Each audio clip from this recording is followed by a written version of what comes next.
Good evening, everyone, and welcome to Northshire Presents and our rep picks night for tonight. Thank you so much for being here with us.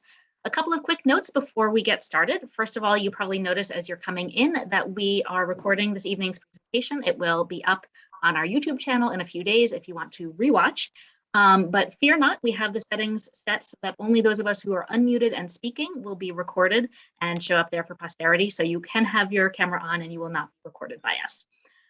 In light of that, please use the chat throughout the evening for any comments or questions that you have. We will be keeping an eye on that. So please make liberal use of it.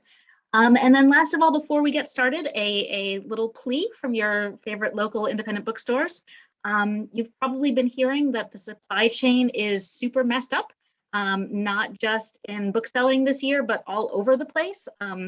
We've seen all sorts of shortages and books running out and pub dates changing. I'm sure our sales reps can tell you about that too. So if there are books that you know you want for the holidays, please shop early. We are actually bursting at the seams. We've been ordering up in anticipation of that. But if there are specific things you know you want, the earlier the better in terms of doing your holiday shopping. And that is my little PSA. Without further ado, David, why don't you introduce our guest this evening and get us started? Thanks so much, Rachel. This is one of our most favorite events. We love it, and our customers love it too. And it's good to see a bunch of familiar faces. This is our publisher sales rep book picks night. First off, we've got our old friend Anne DeCourcey from HarpeCollins. Anne, tell us about some of your books. All right, I'm going to share my screen and get to this. Hang on. I think that is it. Tell me if you're seeing it. We got it. Good? Great. All right. And now I have to practice moving things around. So bear with me as I learn this process. I much prefer doing things in person, but here we are virtually and will be for a little bit. And as the two of them have said, please buy your books and buy them soon, buy them early, buy them now, buy lots of them. They make a great gift, and it just, the value is there. So go for it. All right, the first slide I have is for a book, a new one that came out actually about a week ago, April in Spain by John Banville. This is a follow-up to the book you see on the right, Snow, which is by him. John Banville years ago wrote under the name Benjamin Black, and in here introduces one of his characters from that, the lead character, Quirk, who in April in Spain is vacationing on the beach in Spain with his lovely wife, trying to relax, trying to have a good time when he sees someone who should be dead. She's very much not dead. April Latimer was supposedly murdered by her brother years prior in Ireland, and it created a huge political scandal, but there she is, alive and kicking. So Quirk reaches out to the Home Office and has the detective who first appeared in Snow come to Spain. So Detective St. John Strafford gets on the boat and gets on the train to go to Spain to investigate this. But someone else is also on that train, and someone else is there with not very good plans afoot. The first book was very much in the line of Agatha Christie. This book is very much in the line of Patricia Highsmith. It's got dark questions and it's just really good, great writer. So take a look at it. The next I have is Louise Erdrich, who won the Pulitzer Prize last year for The Night Watchman. This new novel, The Sentence, asks what we owe to the living, the dead, to the reader, and to the book. It is featured, or it's set in a small indie bookstore in Minneapolis, which is haunted for an entire year. Flora has died on All Souls Day, but she simply won't leave the store. Tuki, who has landed a job selling books after years of incarceration that she survived by reading with murderous attention, must solve the mystery of this haunting, while at the same time tries to understand all that occurs in Minneapolis during a year of grief, astonishment, isolation, and furious reckoning. This is Louise Erdrich at her best. We're really excited to have this book come out on November 9th. On the slide also, you'll see The Plague of Doves, which is what we call our olive edition. It's a little paperback edition that retails for $10. It was a Pulitzer finalist for her. And then we are coming out again with the Birch Bark House. So if you've got young readers in your circle, absolutely please take a look at the Birch Bark House. This is the first in a, I don't know how many books series that she's written for ages 8 to 12 about Native American life. And it was her answer to the Little House on the Prairie books, which did not portray Native Americans all that favorably. The next, oh my goodness, I loved The Brides of Maracoor by Gregory Maguire. His first book, you probably all know, it was Wicked. That came out a number of years ago. You've heard of the musical. My daughter sang that ad nauseum. I could almost sing all songs. And that book featured, in that series, featured Elphaba. The Brides of Maracoor is Elphaba's granddaughter, Rain, with her green-hued skin, who has fallen into the ocean and landed on this island where a tribe of women do these unusual rituals to keep the whole archipelago safe. And you don't quite know why they're doing what they're doing and how effective it is, but every year someone from the mainland comes to check that there are 7 of them. And now there are 8. And chaos comes from there. It's a fascinating novel. His language is exquisite, absolutely exquisite. And it's different from Wicked. It's really not quite so set in the world of Oz, and it just comes to life. I hope you give that a chance. It's one of my favorite books on the list. The next is The Cat Who Saved Books. This is an import from Japan, translated into English. And I think it was Mike's staff pick, or I'm assuming it will be Mike's staff pick at Northshire, Saratoga, which I was thrilled to see. This is the story of young Rintaro, who is a high schooler who has inherited a used bookstore from his grandfather. And he's just ready to close it. He doesn't want to deal with a used bookstore, but in the door walks Tiger, the cat, who speaks and is magical. And Tiger convinces Rintaro that they must liberate and rescue books that have been maltreated by people the world over, and he must keep the bookstore open. One of the maltreatments of the book is, to quote, an unwitting book torturer who cuts the pages of books into snippets to help people speed read. So anyway, there's that novel for you. The next is Termination Shock. This comes in mid-November. It's Neal Stephenson's latest. Neal Stephenson has a huge following. His books are nice and fat. You'll get hours and hours and hours of reading from this, and he is brilliant. He's the author of Cryptonomicon, Seven Eves, Fall or Dodge in Hell. And in this, he returns to the techno thriller, which is about cutting edge climate science that might save life on the planet or end it.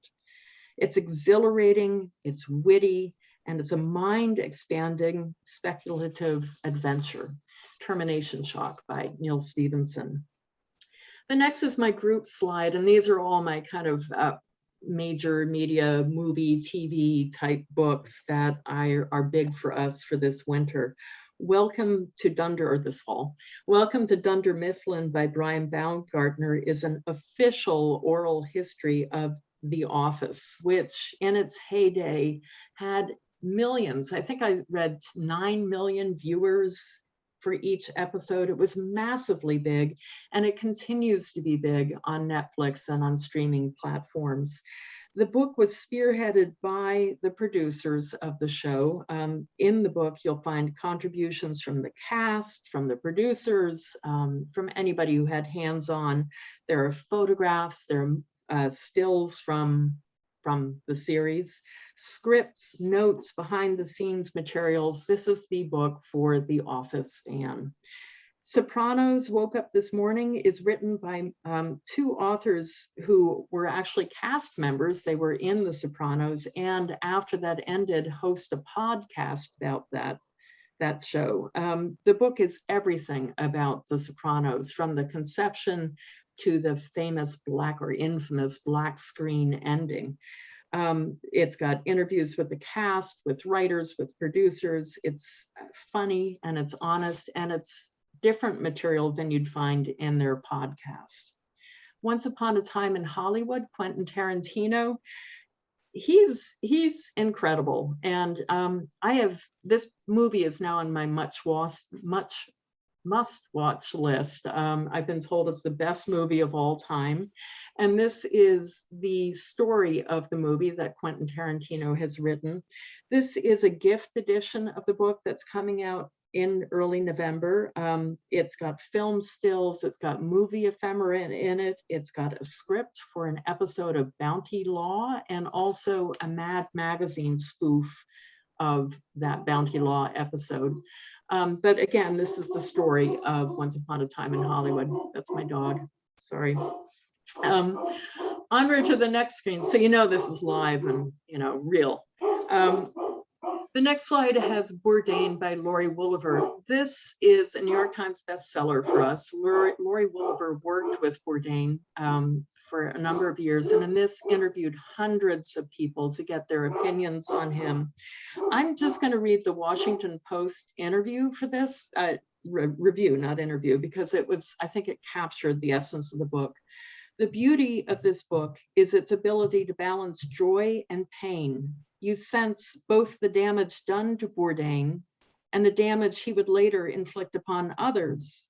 At the same time, you will also read one memory after another from people, whether they were the beneficiaries or victims of Bourdain's generosity and/or pettiness, who were able to do the one thing he apparently couldn't. They loved him and felt empathy for him through all the peaks and valleys. A superb book. So that just makes me want to cry. The next here is a huge book for us as well. This is the most fun to sell this book in and talk about it to all my booksellers. Dave Grohl's The Storyteller. Dave Grohl, if you're not familiar with him, and I admit I wasn't, but I became familiar, was with Nirvana, the huge rock band from years ago, and currently with Foo Fighters. He's a frontman for the Foo Fighters. I love to say also he is the loser in the YouTube drum off with young Nandy, a tween girl who he and she drummed at the same time to one of their songs, and she won.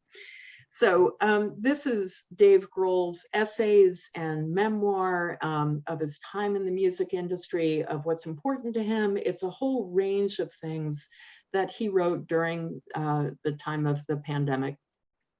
Just last year.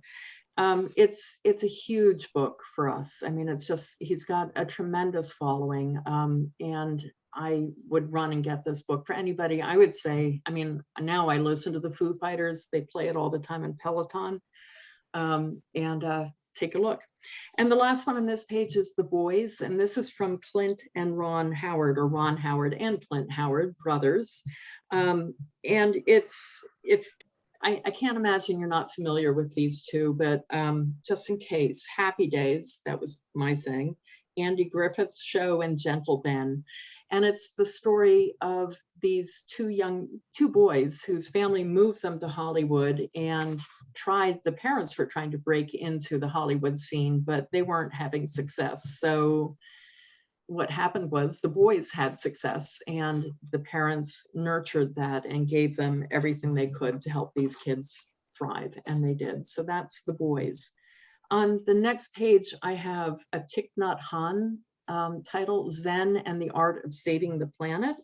In this, Thich Nhat Hanh shows us how to alter our way of thinking, to break free from the notions that block our way to find truth and reality. It's filled with powerful examples of engaged action he himself has undertaken, inspiring Buddhist parables and accessible daily meditations. It's a powerful spiritual guide that offers a path forward, opening us to the possibilities of change and how we can contribute to the awakening and environmental revolution our world so desperately needs. Thich Nhat Hanh is 94, so this was just a tremendous gift for us to have this book from him, and it went on sale early October. Dogs on the Trail, A Year in the Life, Blair Braverman. This is just a delight. Blair Braverman is an Iditarod veteran, And the book captures the infectious joy of sled dogs living their best sled dog lives. It's a chronicle of a year in the life of Braverman and her husband's dog team. It begins in the fall when the weather begins to cool, training on both dry land and in the snow, then camping and racing. Spring brings mud. You know, it's mud season in Minnesota and elsewhere. It's lousy for sledding, but the dogs love it. And summer is the season of puppies. This is just a delightful collection of photographs and stories about the dogs. Braverman was known for her book, Welcome to the Goddamn Ice Cube, where she talked about being a woman in a traditionally very male field, the race, the Iditarod race.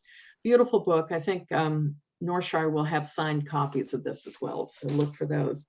And then three more slides from me. Grand Jeté and Me is written by Allegra Kent, who is a former Balanchine ballerina, and illustrated by Robin Price Glasser, who illustrates the Fancy Nancy books. And normally this wouldn't be a book that I would like embrace, but I just love the idea of this one because people are going back to the Nutcracker, hallelujah. It's hope, you know, being performed again, and parents and families and grandparents can all go celebrate once again. And that's the joy of this book. There is a brief summary of the Nutcracker, but it really is more about the experience. The Smart Cookie by Jory John. Jory John and Pete Oswald did Bad Seed, Good Egg, Cool Bean, Couch Potato, Smart Cookie. You get the gist. And here, Smart Cookie learns that you can be smart in non-traditional ways, in very many different ways. And maybe school isn't Smart Cookie's best way, but they are smart. Oh, Sara Pennypacker, P.A.N.T.S was a great book for us. It was a National Book Award finalist. That is available in paper. Its sequel, P.A.N.T.'s Journey Home, frankly, I think is a better book. This is for ages 8 to 12. And in this, P.A.N.T.S and his mate have kits, one of whom is desperately ill. And the only way P.A.N.T.S can get the help is to turn to his old friend who's gone missing, Peter. And Peter is missing in himself as well. He is mourning the changes that occurred at the end of P.A.N.T.S. It's a wonderful read. No foxes get harmed in the making of this book. So give it a shot. And one more slide. The Keeper of the Night by Kylie Leigh Baker. Kylie lives one town away from me, and I cannot wait to meet her. I cannot wait to read the sequel to this book. I would give this to any teen, and a young teen is appropriate, who is into manga and Japanese culture. This is a story of young Rue, who is mixed race, Japanese English, and is shunned by the 19th century colleagues she works with. They all harvest the souls of people who are on their deathbeds. And she runs off to Japan to try to find her place in the world and lands in the underworld of Yomi and explores there the practice of harvesting souls. And it is so dark and just so good that I just love it, and I love the cover. And then finally, The Color of Dragons by R.A. Salvatore, who lives here in Massachusetts, and Erica Lewis. This is a pre-Arthurian tale. Maggie, who has powers that are not trained, they're out of control. She meets Griffin, the king's hunter of dragons. They meet, they set off a world-altering chain of events, and the big hint is Merlin. So that's everything for you. Thank you. Thank you so much, Anne. That was fantastic. I know my list is longer now. Next up is our new rep from Macmillan, Ben White. I haven't gotten the pleasure to meet him until tonight, and we're excited to have you on here, Ben. I'm going to run his PowerPoint for him. So let me set that up real quick. All right. Hi, everybody. Thank you for coming tonight, and especially for supporting Northshire. I'm new to Northshire, although not new to selling books, and I'm just so excited to be. It's one of the best bookstores in America. You probably know that, but so yeah, thank you for buying your books from them. The first book I'm going to talk about is Crossroads, the new novel from Jonathan Franzen. This is just out last week. And Franzen is generally considered one of the greatest living American novelists. And this book in particular is getting the best reviews he's gotten since The Corrections, which was the book that kind of made him famous way back in 2001.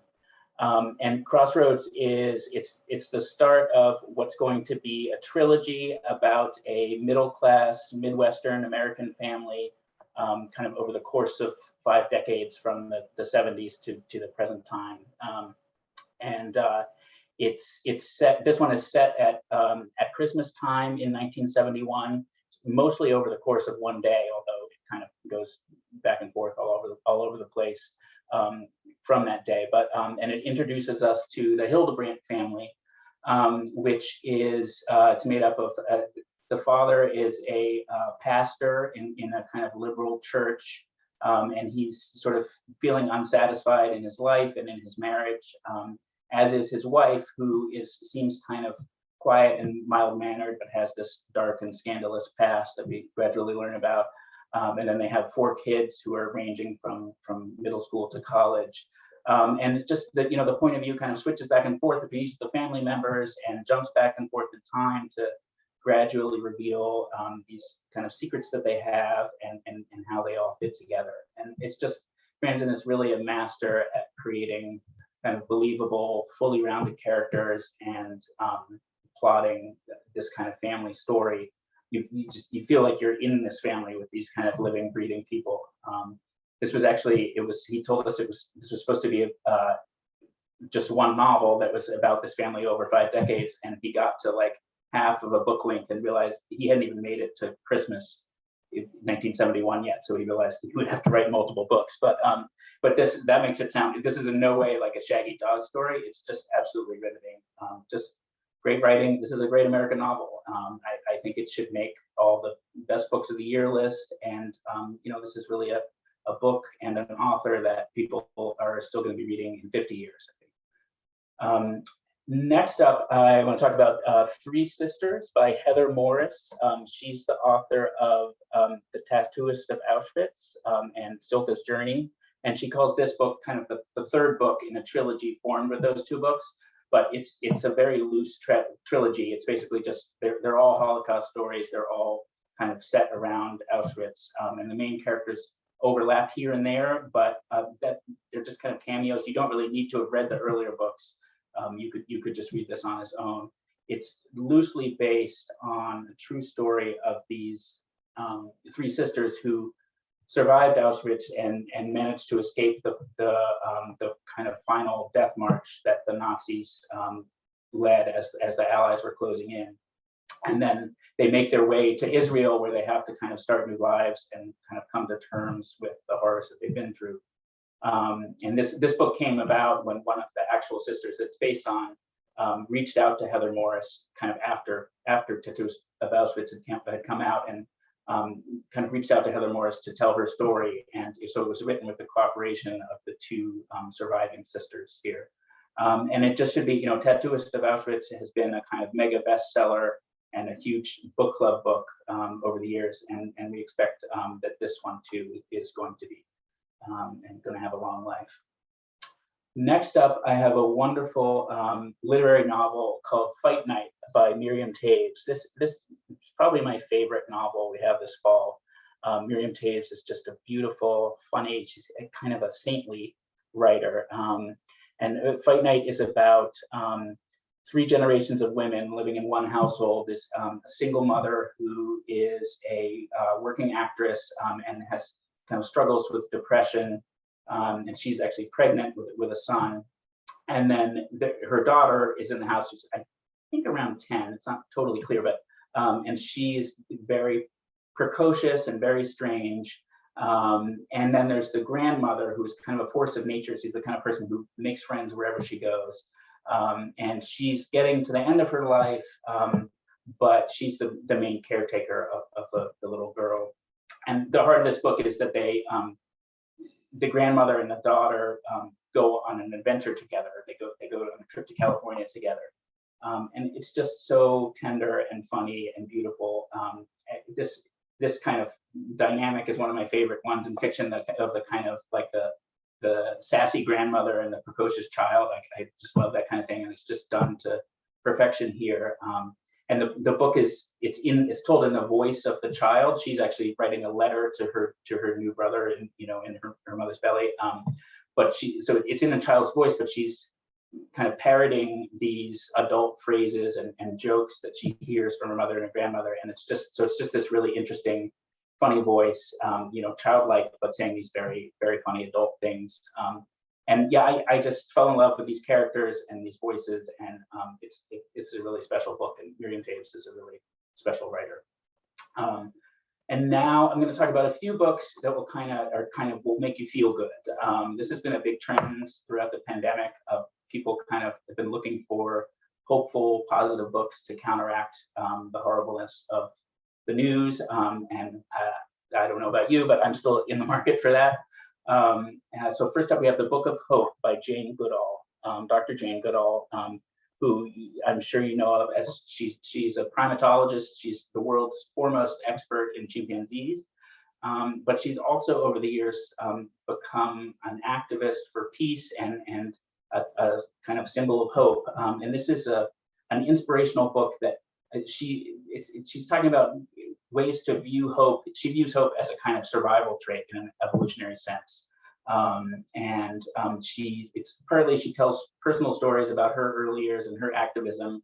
And then she also kind of goes and talks to some of the most prominent experts who study hope in various fields, so psychologists, philosophers, etc. And talks to them about what they know, and then gives us kind of practical measures that we can apply to our daily lives. And she is just a wonder. She's 87 years old. She's still going strong, and she's just an incredibly inspirational figure. And she has a really simple but profound message about why hope is what will save us. Basically, this is it's a great book to kind of sit with when the news is getting you down, and it's a great gift for anyone who needs a little pick-me-up. Next up, another kind of hopeful book. This one is a personal favorite of mine, A Psalm for the Wild Bill. This is a nice short book. It's a novella, and it's technically science fiction, but if you're not a science fiction person, please don't be turned off by that. Give this a shot. This is an example of, this is kind of an emerging genre that they call solar punk or hope punk, which is, it kind of imagines a future where humanity has figured out some of the major problems that are facing us now. So it's, rather than the kind of dystopian dark future that you see so much these days in representations of the future in movies or books or whatever, it's this is a future where there were bad things, but things pretty much work out okay. So our protagonist in this book is a tea monk who travels around from town to town in this wagon that's filled with tea, and they kind of meet with people in each town, and they make a custom blend of tea for that person, and then they sit and drink tea with them and listen to their problems and talk to them. So it's they're kind of like a part barista, part priest, part shrink.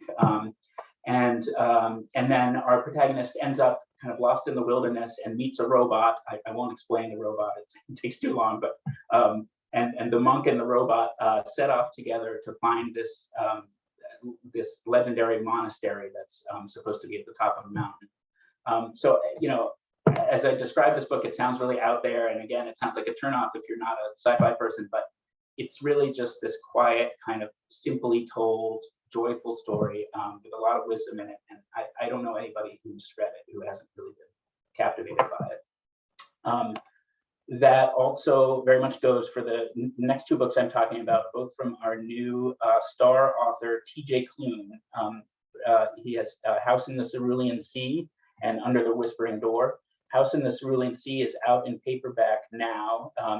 It came out in hardcover right at the beginning of the pandemic, and it was one of the big kind of word of mouth hits of the early pandemic, because it just made people feel kind of good and comforted.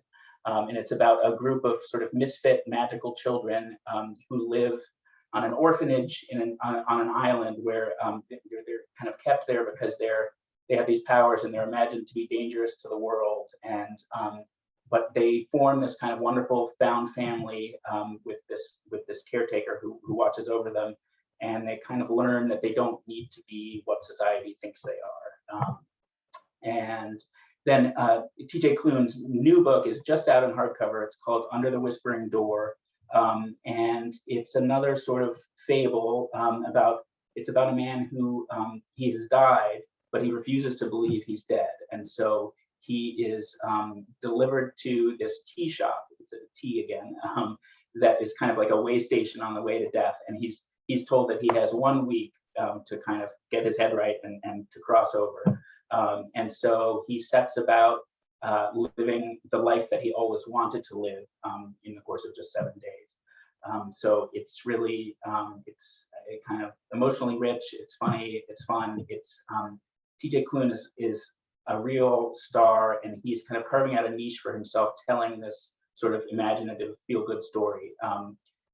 Again, these are technically fantasies, but you don't have to be a fantasy person. I know kind of hardcore literary snobs, myself included, who have been completely won over by his books. Okay, that's the end of my feel-good books. This is not a feel-good book, but it's a debut work of fiction by a real major talent, Jocelyn Nicole Johnson's My Monticello.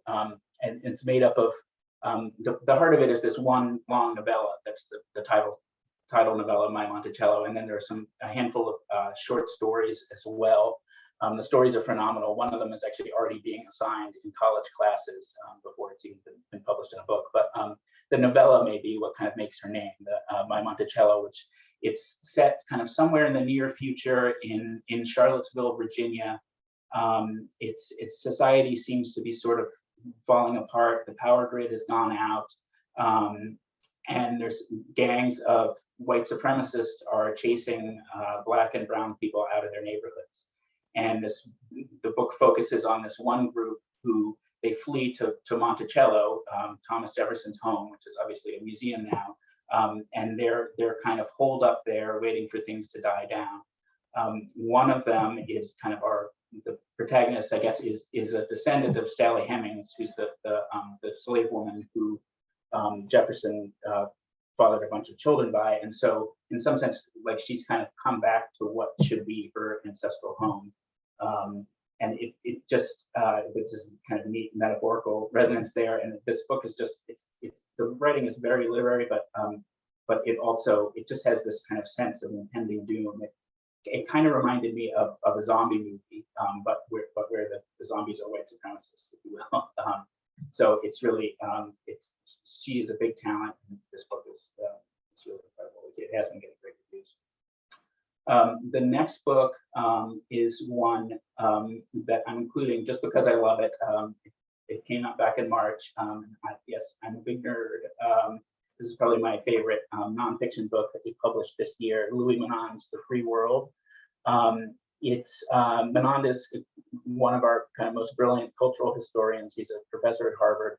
And here he's written this big sweeping history of American art and culture and literature from roughly the 40s through the 60s, this moment when it really kind of took over the world, for better and for worse.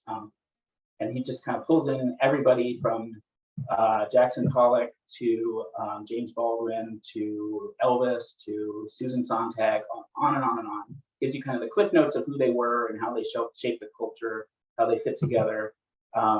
So it's a great introduction to people that you might have learned about but forgotten, or maybe you've been pretending to know about your whole life but never really did. That's the case with many of them for me.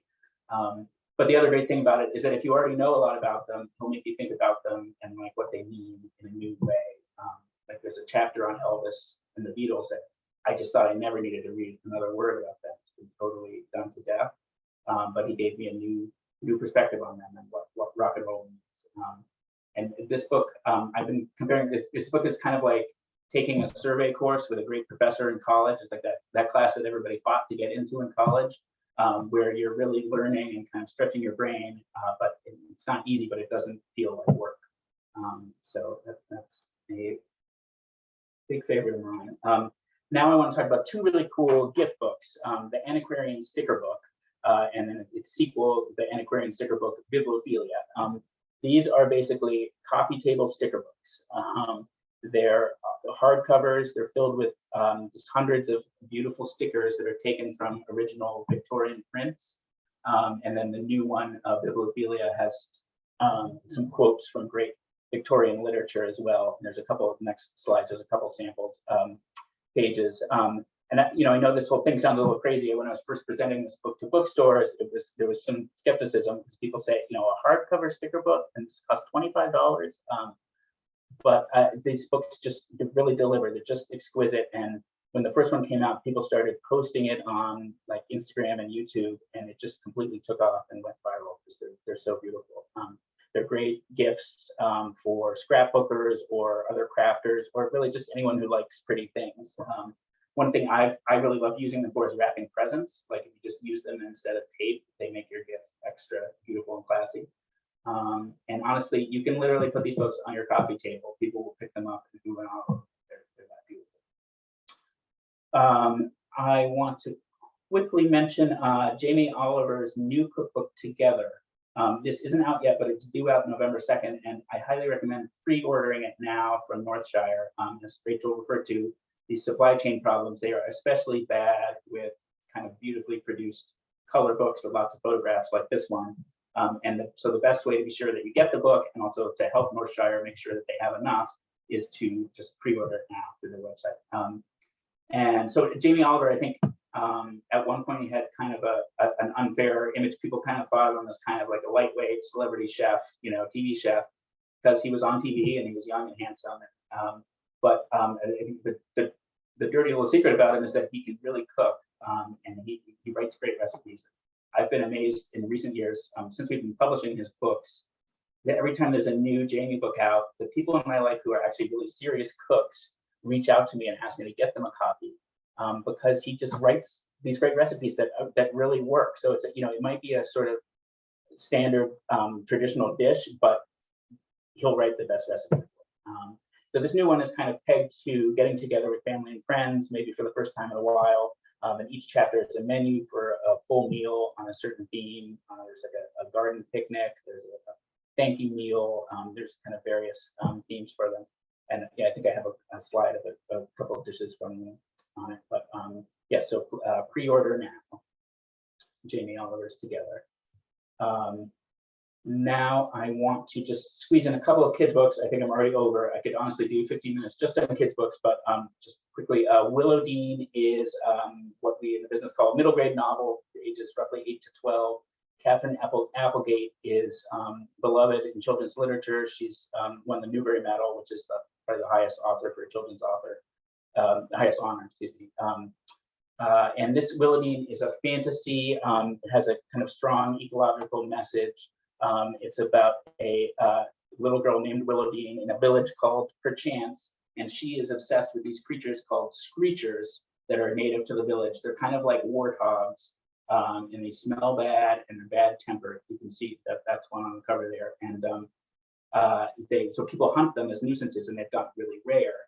But Willowdean loves them. And then there's this other species, migratory species called hummingbears, which you can also see on the cover, that they kind of look like little cute winged teddy bears, and they're very important to the village because they bring tourists to the big autumn fair every year, and they've stopped coming back. And so the village is in crisis. Willowdean wonders if there's a connection between them and the screechers, and she's the one who understands them best, so she's the one to find out. And it all gets resolved in the end. The adults in the village step up and do the right thing. And Catherine just writes great characters, especially great non-human characters. And she's created this delightful kind of light fantasy world with a real nuanced sort of ecological message. And it also has these beautiful line drawing illustrations throughout it. And finally, last book, I just want to quickly mention the Investigators series. This is a very silly graphic novel series for kids ages 6 to 10 broadly. And if you know a kid in that age range well enough to know what they're reading, I would bet that you know about the Dogman books, which are a total obsession for a lot of kids. My daughter is 7 and she's completely obsessed. Kids are just, they're desperate to have the new book as soon as it comes out. And these investigator books are very much influenced by Dogman. We're very much going, trying to appeal to those kids, the kids who have read all the Dogmans to death and they can't wait for the next one to come and it really delivers for those kids. These are about two alligator secret agents, and you can, the next slide has I think a sample page, and you can they kind of foil various bad guys and save the world, and there's tons of puns, so many puns, and sight gags, and just all kinds of silliness along the way.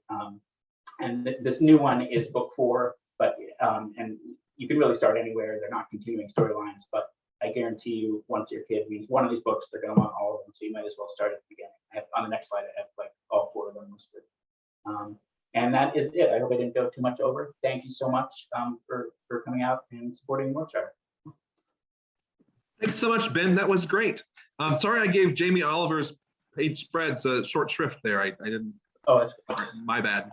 Well, next up, I'm very excited about this. The last time we hosted a publisher sales rep book nights pick, one of our members, and I don't remember who, it might have been Linda, Rex said, why don't we have someone talk about some more audiobooks? And so we thought, well, let's just reach out to our friends at Libro FM. And so it is my pleasure to introduce Nick Johnson. He is the creative director and co-founder of Libro FM, which is a place I use audiobooks all the time. They're awesome. Nick. Thanks, and thank you so much for having me. Hi, everyone. So as you mentioned, my name is Nick Johnson. I co-founded Libro FM about 7 years ago with a couple friends. I'm based out of Seattle, and I'm going to tell you a little bit about our company and how we partner with Northshire, and then give you some audiobook picks. So basically, about 7 years ago, we saw that audiobooks were growing dramatically, but not so much on CDs or cassettes anymore. People were listening on their smartphones, and there was no way for independent bookstores like Northshire to participate in that growth. All of that growth was going to Audible, which is owned by Amazon, and independents were being completely cut out of that. So we came together and we created this company called Libro. And what we do is we partner with independent bookstores like Northshire. I think we partner with about 1,500 independent bookstores now, primarily in the United States, but also internationally. And we built a platform for you to listen to audiobooks on your smartphone, and a portion of every purchase you make goes back to the bookstore of your choice. So you get to support Northshire while listening to audiobooks, which for book lovers like myself and people who love shopping local and supporting their local community, it's a really great way to enjoy more books and still make an impact in your community. So what I'm going to do is I'm going to show you a little bit about Libro and what we offer, and then show you a couple books. So I'm going to share our website, which hopefully everyone is seeing right here. And I'm going to also put some links into the chat window so people have these if they'd like.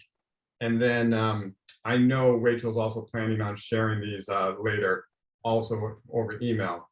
But this is our website. So if you go to libro.fm/Northshire, you'll see we're here. It's got Northshire's logo. It actually has some recommendations from Northshire. So if you know Becky at Northshire, this is a book that she recommends. We offer 2 ways for you to purchase books and support Northshire. So you can, I'm going to go ahead and click on Cloud Cuckoo Land right here. You can buy the book for its list price. So this one is $27.59. And if you're an occasional audiobook listener, or you just want to gift an audiobook to someone, this is a great way to do it. Just purchase it by adding it to your cart or gifting the book. However, if you're going to listen more than maybe 1 book a month, you really want to start a membership, because with a membership, you get a book a month for $15, regardless of the list price. So if it's a $28 book, you're getting it for $15. If it's a $35, you're getting it for $15. If it happens to be less than that, you know, a $10 book or a kid's book, then you don't have to use your membership for that book. You can just go ahead and buy it a la carte if you want. The membership has all sorts of great benefits. Main one is that it supports your local bookstore, but also you get 30% off additional audiobooks. So if you are listening to more than 1 book a month and you want to get some more books, you can go ahead and buy them and get a discount on them. And you can cancel that membership at any time, which is really great. And then, you know, if for some reason you don't like a book, because sometimes that happens, you can go ahead and email us and you'll actually speak to a real person and they'll help return it or exchange it or whatever you need. So the membership's a really great option if you feel like you're going to listen to more than 1 book a month. Another thing I want to talk about, because we talked a lot about supply chain today, is giving audiobooks as a gift. you can gift an individual audiobook like I just showed, but you can also gift memberships, a 3-month, 6-month, or 12-month membership. And what's great about this is it's instant delivery. There is no supply chain issues here. So if you're getting near the holidays and you forgot to buy something for that aunt or uncle or whatnot, you can do this and you can have it delivered within 30 seconds, or you can print off a gift certificate and give it to them when you meet up with them in person. And again, these memberships support Northshire. They get a percentage of every membership that's sold. And the new person who starts that membership, if they start buying more books, they're going to support Northshire too, which is really, really exciting. Now, before I dive into a couple audiobook picks, another way to get to the website, if you don't want to write down those URLs, is if you actually go to Northshire's bookstore and you find a book, for instance, A Psalm for the Wild Built, which, by the way, I love Becky Chambers. I've read a number of her books and they're fantastic. There is this Get the Digital Audiobook button. And if you click that, it takes you straight to that spot on our site where you can make the purchase or you can get the membership or whatever you want. Okay, enough of that. I'm going to go ahead and give you some audiobook picks. I'm going to start out with a couple recent ones, some of which have already been talked about today, and then I'm going to give you some deeper cuts. So I put the links in the window or in the chat window there too, so you have them. The first one I want to talk about that I just finished a few days ago is The Storyteller by Dave Grohl. Now, I'm probably tell I'm about 40 years old and I'm in Seattle, so if you know, connect those dots, Nirvana was pretty big in my life when I was 14, 15 years old. And that's when I first heard of Dave Grohl, and I'm very familiar with him, the Foo Fighters, and all his other bands. So when I saw this came out, I was very excited to listen to it, and it didn't disappoint.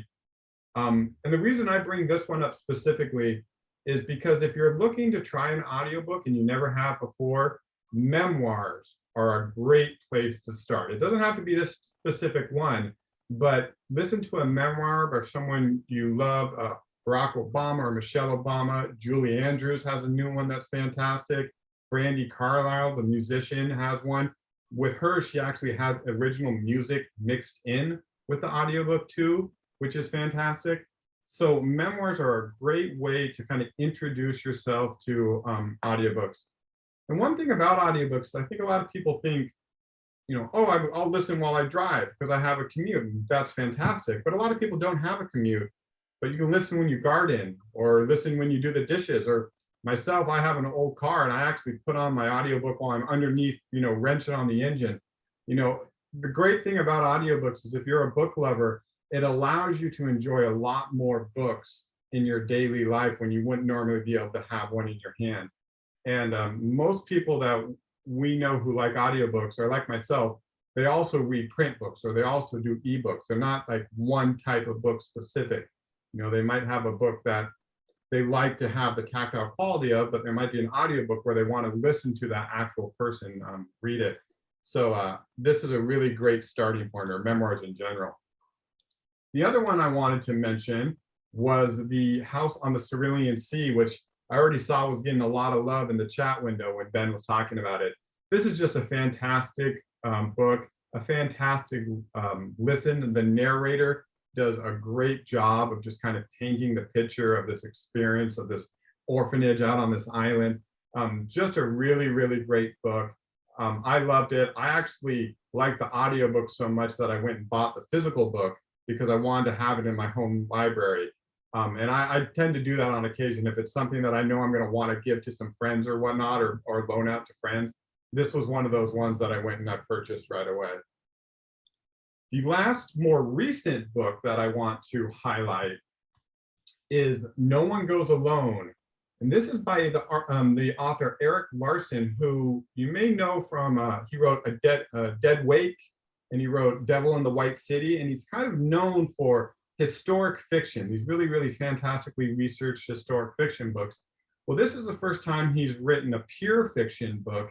And what's so interesting about this one is he only wrote it for audio. So this one doesn't actually exist in print, at least not yet, though I could see them potentially turning it into a print book.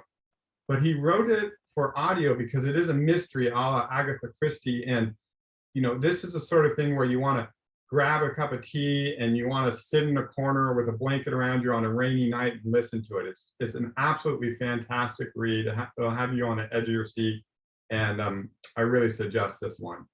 Then lastly, I have a few more books, 2 more books, and these ones I'm picking specifically because before our meeting started today, I was asked, hey, what is your favorite narrator of all time? Because a narrator could really make or break an audiobook. And so this is an older book, and it's the first in a series. It's called The Sweetness at the Bottom of the Pie. And this author, Alan Bradley, has written, oh gosh, I'm not sure how many are in the series now, 8 or so books, maybe, give or take.